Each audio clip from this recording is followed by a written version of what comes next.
जो कंठ गोद का मैथिली के राखबै, झा जी के पान पर, मिसर जी के दलान पर, मधुबनी के बथान पर, दरभंगा के खलिहान पर, तो मैथिली चिचिया के परौती लहठा बखान पर आ कुल जटी कोसी में आत्महत्या करल।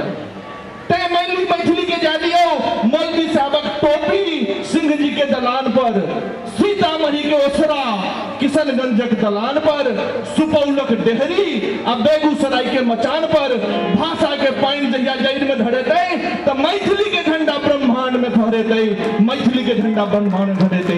जय मिथिला। आओ अंजू कत्यायनी जी। स्वर्गीय महेंद्र जी के याद करैत हुनकर एक बहुत नीक रचना अपना सबके सामने रखे छी। रे बउआ भर नगरी सो तोहर मामी छोड़ लो, रे मामा